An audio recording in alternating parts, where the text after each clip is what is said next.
marijuana legalization among top legislative priorities for Hawaii's Senate majority.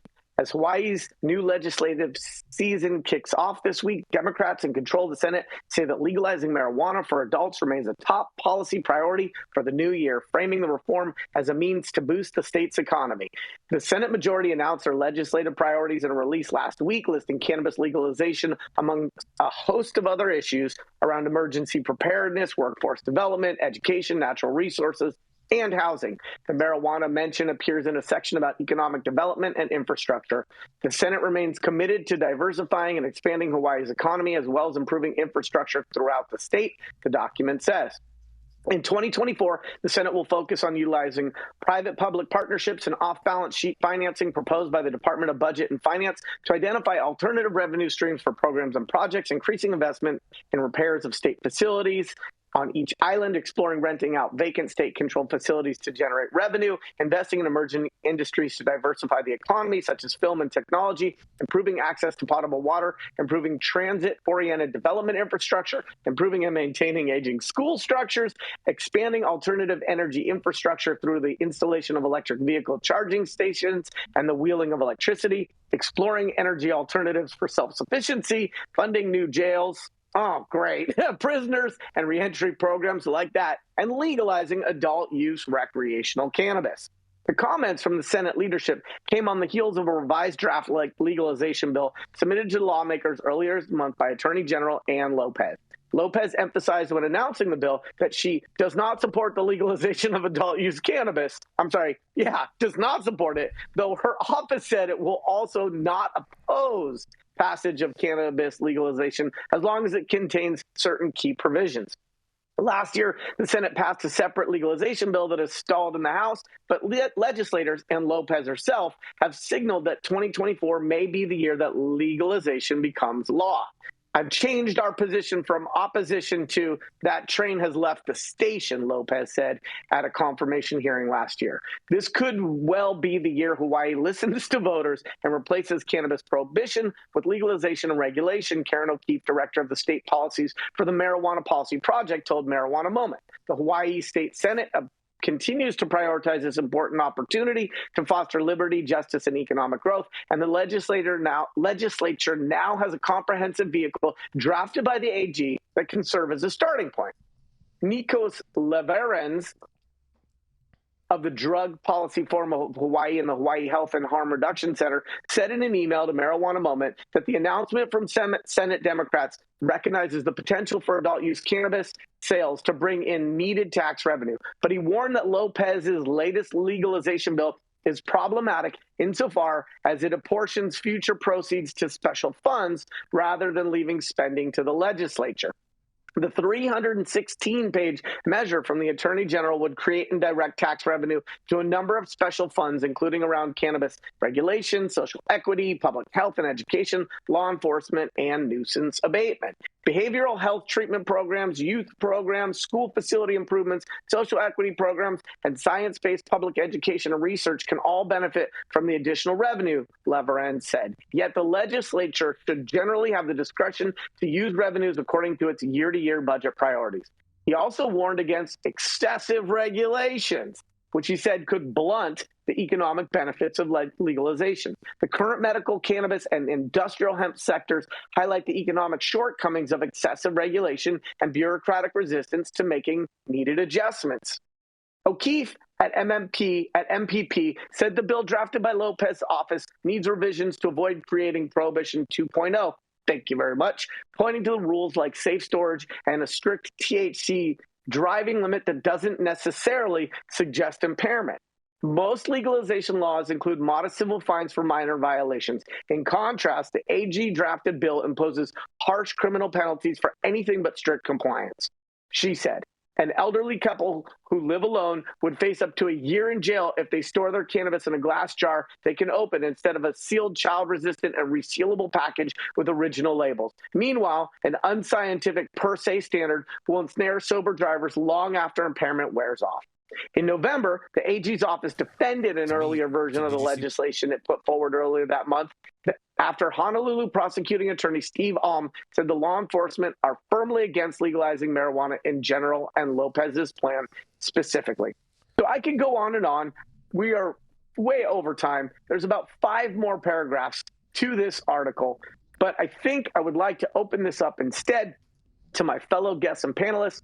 I'd like to know what you guys think about cannabis in Hawaii.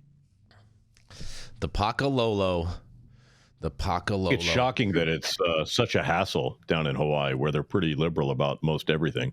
I think it's shocking. I totally agree with you. I mean, and it's also shocking to me the fact that they're focusing on all of these different things when really they need to be focusing on rebuilding Hawaii and getting these people their land back that their houses burned down on. Yeah. And that should be the focus. Right. Yeah. And meanwhile, they're out there with all these other bells and whistles trying to dangle as distractions in people's face when they're not taking care of the real work that the people need.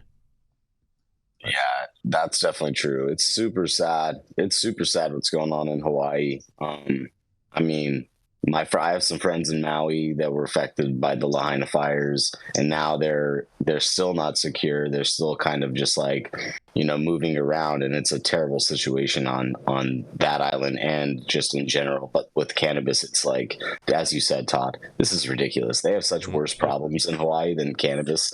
I mean, they have like real serious hard drug problems in Hawaii that it just doesn't make any sense. It's like, push this, push this plant, push the benefits. I mean, you can reverse some of these long standing addictions, if you treat people with high doses of THC, for sure. It's just something that it's just counterintuitive, but I think that it's obvious that their kind of whole entire society has been infiltrated with way more of like the mainland-esque kind of way of dealing and governing people. And you mentioned something like some of that money was going to fund more prisons and stuff like that, right, Yarrow? Yeah, of course. What do they want?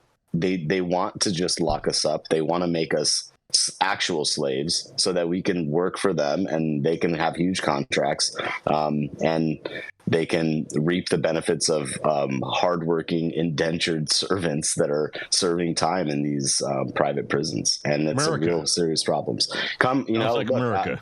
I mean, we have Luke on the show many days a week. It's like, this is something that everyone has to open their eyes to. They have to wake up, or else it's going to be us behind those bars one day, pumping out the license plates for the state.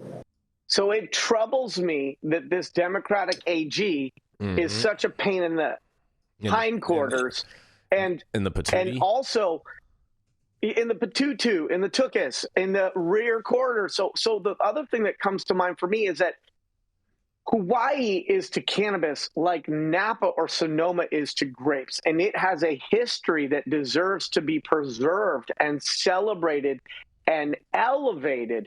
And so there is this contribution on both the national and global stage for the cannabis that has historically been produced in Hawaii. And I think if you were to poll the populace there, I don't think most Hawaiians, native or otherwise, see cannabis as a major issue in those islands. Saman, you touched on ICE or the speed issue that plagues not just this island, but a lot of the other islands, from Tonga and Fiji. And so there are real issues there. And the fact that they're dickering and bickering and messing around versus just being laser focused on the rebuilding is a challenge. And then this notion of line iteming where the taxes go, it feels like it is replicating the mistakes that we've seen in other markets that end up supporting the unregulated market because of the burdensome tax structure. And the notion that you could criminalize people for not putting cannabis in a childproof jar. Go to your liquor cabinet, yeah, that was insane. Because every bottle of vodka you have is a twist top or a cork, and then tell me that I should do a year in jail because my vodka isn't childproof. That's so true. And what was the story about the caregiver that recently was they got raided, and I believe obviously they got all their stuff chopped down or whatever, but it was like a caregiver that was doing this and had patients just like any other medical system, right? And they came after that person and they shut them down. So it's like, It's a really interesting situation in Hawaii. I don't know what's going on. I want to hear more about this. I know we have some people in our chat that are natives and have their family that are natives of Hawaii and the land. So I want to hear more. We should just keep an eye on this High at 9. I think that I find it ironic that the culture who invented the hang loose symbol, right? Mm-hmm. They don't have legal weed. What the fuck?